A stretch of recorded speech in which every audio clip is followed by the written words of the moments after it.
Welcome back to Reading Bear. Today, we will take a look at some new malicious compliance stories. And if you enjoyed my content, please don't forget to subscribe to my channel and post some bear emojis in the comments. Let's go! First one is titled, Boss says contractors can only have one smoke break during our shift. A little background, I work on a building site. We're renovating a building on a university to be ready for the students in September, so we're on a pretty tight schedule. Despite this, we've been making good time. I work on the electrical team with 6 engineers including me and the supervisor. We had just finished installing some lights, so me and 2 others headed off to the smoke shelter while the supervisor sets up the next job. There's no general policy when it comes to smoke breaks. As long as you're getting your work done in a reasonable amount of time, you're pretty much free to do whatever as long as you don't take the piss. This helps to keep work morale high. We generally take about 5 minutes. As we're stood there talking, the site manager walks past us. He didn't say anything, but we could feel him staring daggers into us.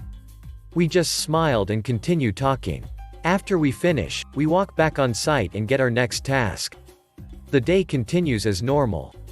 The next day, we're informed by the supervisor that we will only be allowed to take 1 smoke break per day, and we would need to let him know before we took it. We protested, but supervisor told us it was out of his hands. While we only took around 3/4 smoke breaks, there was a noticeable drop in morale for the day. Little did they know I was planning my revenge. A few years prior, I took a trip to Cuba and brought back some cigars. I slipped 3 into my bag before I set off to work the next day. We finish off a task and let the supervisor we're taking our smoke break for the day. I headed straight for the break room to grab my cigars and meet my coworkers at the shelter. Barely able to contain my smile, I ask, "Hey, wanna try a cigar?" Their faces light up as they realize my malicious compliance. They told us we could only have 1 smoke break. They didn't say how long. About 15 minutes in and our cigars halfway finished, the site manager spots us and comes over to ask what the heck we thought we were doing. We just told him we were taking our smoke break and we just wanted to make the most of it. He let out a loud laugh and we continued talking for a while. He let us know that people higher up in the company weren't happy with the progression even though we were ahead of schedule. We told him how we usually take smoke breaks between tasks and how this wouldn't affect our productivity, and he gave us permission to take smoke breaks whenever we want since we seem like good people. Just don't bring any cigars and don't tell the other workers. Our supervisor nearly doubled over with laughter when we told him. Yes, it was dumb, and yes, we could have lost our jobs over this. We're lucky he had a good sense of humor. Was it worth it to see the look on his face? Absolutely. Next one is titled, Ex-father-in-law threatens me with court. Fine, we can go to court. Out a year back, my ex-father-in-law took me to court for an incident that had happened 5 years previously.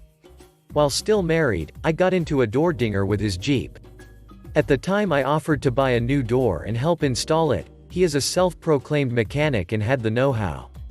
The project fell to the wayside, the door was never purchased and never brought up again. That is, until his daughter and I had a falling out and we divorced 5 years later. So I got served and taken to court for $2,000. A made-up number that he felt was adequate. During mediation, I offered him $1,500 and to never contact me again. At which he scoffed, so I told the mediator I'd like to go before the judge. I informed the judge of the original deal, and found a matching door from a scrapyard for $400. The judge took my side and granted my father-in-law $400. It was incredibly gratifying hearing him throw a fit in front of the judge to go ahead and file an appeal now, and have the judge tell him that wasn't his job. And walking out of the courtroom as he angrily yelled at me that he would be seeing me again. Still haven't heard back. Next one is titled, My House My Rules, Okay. So a few years ago my dad was moving out of his house and in with his parents due to some health problems with my grandma. This was summer break and I was just out of high school at the time, about to go into college, so I had absolutely nothing to do all summer as I waited to move out of state. My dad never was and still isn't super organized, whereas I am alphabetize my own bookshelf OCD about keeping things in order. Call me weird, but I really enjoy reorganizing things, cleaning, it just hits that button for me. So being that he had about 2 months until he closed on the house, I just start to pack up some of the house for him. Basement was a disaster and I had wanted to tear it up for years. So within the first day I had made a significant dent in the basement, which ended up being a very involved process. I didn't realize when we had moved in that a lot of the stuff from our old house was still packed haphazardly because my brother and I were too young to really help. So I went through the process of unpacking the still packed boxes from house 1, labeling the boxes the way I wanted to and then repacking those boxes appropriately. After about 3 days of this I get about 50% done, including cleaning, packing my room and some of the garage. Here's the build up to the MC. My dad comes down to help me, all good with me. I start explaining where things go and my dad wants to change it. I resist explaining that I already have the system and that I have been doing the bulk of the packing, so he should probably just go with me on this one, which is when he hits me with the namesake of this post. So I relent, because I know what will happen. Anyone that's really type A will agree with me that the only thing more frustrating than things being chaotic and out of order, is things that are slightly out of order. Which is what I knew would happen. Regardless of the fight Dad and I had, he ended up almost following the system. Mostly things that belong in the labeled boxes went where they were supposed to, except for a few very important odds and ends that got put, well, not where they were supposed to. I noticed this, but because of my house my rules, clearly he has a plan, so I don't say anything. I knew the payoff was going to be a slow burn, and it came several months later when I was in school across the country and unable to help. Dad calls me one day very flustered because he can't find something he needed. He had been in the storage unit he rented in my hometown for the better part of 3 hours looking. Now the storage unit got packed horribly by the moving crew. I have been in there a few times after this story and I feared for my safety. It's a legitimate labyrinth, jungle gym and a nightmare to get through, not to mention this was midsummer and there was no AC. So Dad is mad on the phone asking me where it is and I ask him if it's in the box I labeled in big red Sharpie, important crap. He says no, and I smile a bit. Then he says, well, you were in charge of packing all of this stuff and now I can't find it. That's when I calmly reminded him of the blowout fight we had over this exact issue and how he commandeered my operation afterwards. I told them that if I was actually in charge it would be in the box labeled, important crap. He hung up on me after that. I love my dad and I had no problem helping him out. We laugh about it today, but I can't say I didn't get a good chuckle at the thought of him sweating and cursing climbing around in that ducking storage unit death trap. He recently found another place to live now that my grandparents have more in-home assistance and I've already worked out that I'm gonna come help him move. We already agreed I'm in charge this time. Next one is titled, Security and Compliance. While I was in the military, we had our jobs as well as additional duties. I was given security manager. I pointed out that with our equipment we were not following proper physical security. My boss and I had a lengthy discussion that ended with, this is how we have always done it. Just do it this way. Don't rock the boat. Okay, now when we were about to move buildings my boss assigned one of my staff sergeants to oversee the physical security of the move and make sure we were in compliance when we got there. Not the same issue I had brought up. It was obvious why I was not chosen to run it. I had an unrelated meeting in the building where the base security office was that my airman had to contact, so he asked me to go there and ask some questions for him. I went and asked the questions and obeyed, not rocking the boat. But then they had questions about how we were running things. Basically, if security is an issue in the move, what are you doing now for security? My boss had specifically said not to raise the issue, but here I was being questioned specifically and I couldn't lie. I also knew the program and our deficiencies. Malicious compliance. I answered all the questions as I was required and wouldn't you know it, we were doing it all wrong. Not only that, but they realized another unit with the same equipment was doing it wrong. Then they dug into a few personnel security regs and found the unit was doing our personnel security wrong. If he had fixed the physical issue we wouldn't have had the other issues. My additional job became hectic employing the fixes and my counterparts with the same additional duty were upset at the new workload. Instead of getting credit for fixing the issue, the base security office got it. I still got blamed for rocking the boat.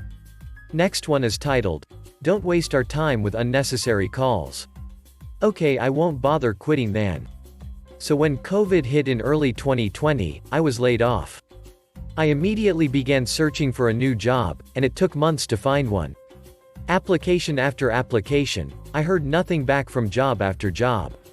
Until I finally heard back from a major fast food company. You've definitely heard of them. It was just a brief message indeed. I responded to the message and heard nothing back. It was a minimum wage hell slog job, but I needed the cash. So I called the restaurant. I got an employee on the other line and told them I had heard from a hiring manager and wanted the job. The employee said they'd pass along the message to the boss. A week passed and I heard nothing back on Indeed, so I called again, and a fourth time. Each time the result was the same, a lower employee saying they'd pass the message higher up. So I went in myself to talk to the boss. The boss said he had gotten my messages and was planning on calling me back. He pretty much chewed me out for calling so much and for coming in without being invited. He said, "Don't waste our time with unnecessary calls, we'll call you." Despite this, I got the job. 2 weeks had passed at this point, and in those 2 weeks a family member died. I was called away to a small funeral. In the job interview I let my new boss know I would be gone for a few days right after my training. He okayed this and told me it was fine. I got through the training and went to the funeral. I get back from the funeral, and I call the restaurant to ask them when I was on the schedule next. I got a lower employee who said they would ask the boss. Oh no. So after a couple days of waiting, I call again. Then, I stopped calling and began searching for a new job. I never officially quit, I got my measly paycheck from them, and they have not called me back after 4 months of waiting. Good thing they ghosted me, because a couple of weeks after all this, I hit the jackpot. I now have a from-home sales job. I make more than minimum wage, and on top of that, I make commission. Also, my new boss cares about me and returns my calls. Life is good. I'm glad I took that guy's advice. Had I wasted my time with waiting, I would have missed a good deal. Next one is titled, Get Cracking on an Essay About Arthritis? Sure, Mom. I was reminiscing after I made the poor nurse shudder after cracking my knuckles at my doctor's appointment. It reminded me of a funny story with my mom. My mom absolutely loathed whenever I cracked my knuckles around her. I can't help myself, it's a bad habit, and once I start I have to do all of them. She would constantly yell for me to stop. She would tell me it's bad for me and that I'm gonna get arthritis from doing that. One day at home I started making my fingers into Rice Krispie treats. Snap, crackle, pop. Mom had enough and snapped herself. I want you to write a 2-page essay about cracking your fingers, including about arthritis. No more than double space, 12-point font and all of that. I don't want you trying anything funny. Well, of course I'm going to try something funny. We wouldn't be here if I didn't, so cue that malicious compliance. I sat at the computer and pulled open Google and typed in, how cracking your fingers does not cause arthritis. Turned out that was correct. I had plenty of sources, including one guy who cracked his knuckles regularly on one hand and not at all on the other. The other hand got arthritis and the cracking hand did not. I included that, a few other truthful things like it does cause loss of grip, but ultimately it was about how it helped prevent arthritis in the long term. She took the essay without a word, skimmed it and called it good to my surprise. Couldn't believe I got away with it. But I also remember that it got brought up in a conversation in my adult years before cancer claimed her. Mom, what did I tell you about cracking your knuckles? I had you write an essay on that and everything. Me. You didn't read that, did you? Mom. What makes you think that? Me. Smiling like a fox in a henhouse, because I wrote it on how it prevents arthritis. Mom. With surprised Pikachu face, no you didn't. Me. Cited sources and everything. Mom. You brat. Me. Apple doesn't fall far from the tree. I loved my mom. Next one is titled, You wanna make it harder on yourself? I'll oblige. Customer called in. I'm trying to place an order and it isn't going through. All my information is correct. I asked him for the last 4 of the card he was using and the name on the card. He told me the last 4 and the name was Kendrick. After reviewing my system, I found the attempts under the name Rick and asked if he is entering Rick. He said no. So I advised, well, on my end it shows you are, and that the billing address you entered is not the address your bank has attached to the card. This must match or they think it's fraud. Customer. It is right. They have my P.O. box and my physical. I advised he needs to enter his physical address for billing. He was entering his P.O. box only, and it will finally go through and process. Rather than taking 5 seconds to do that and processing the order, he goes, "Can you just do it for me?" Me, annoyed as crap, advises him, "I want to ensure you don't have this issue in the future when ordering online and want to show you how it works." Customer. I already tried it all week and all day today. Me. Did you try it with your physical address in the billing on any of those attempts? Customer. No, I didn't. Me. Well, that is why it wasn't working, sir. If you will just take a moment to update it, it will finally go through. He continued to argue, so I finally said, "If you seriously don't want to, then I will try it on my end." He says okay. So instead of updating his address and placing the order in less than a minute, he now gets to take extra steps and sit on the phone longer. I know it's stupid to be irritated over, but damn. I run into this all the time and it's a very, very easy fix. So now I follow policy and take care of him. Little do they know he's gonna have to try again later himself so he can learn how to order online properly. I told him I needed him to find me the item numbers. I know how to explain where to find the item numbers, but chose to let him figure it out himself. He finds them after a couple minutes. I get his bag together and give him his total.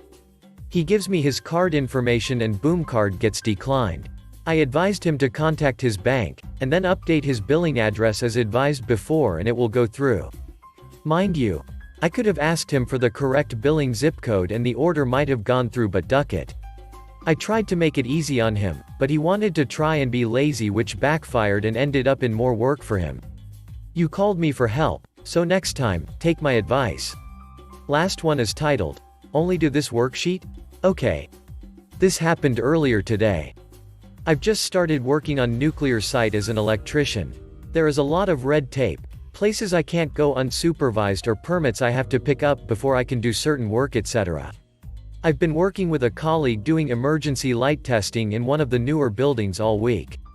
We have 4 buildings to look after and various places we can't go unescorted in each, so we have been doing the best we can, doing a little of one building then moving on to the next, slowly completing all of them.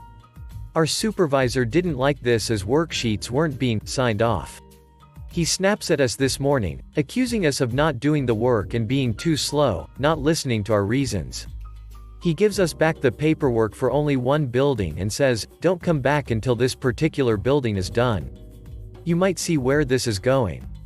We went in and knew we needed to be escorted in order to finish this worksheet. The only time someone was free to escort us was at 11 a.m., 4 hours from when we started work. We said, okay, and waited patiently for 4 hours for this person to let us into 3 very small rooms.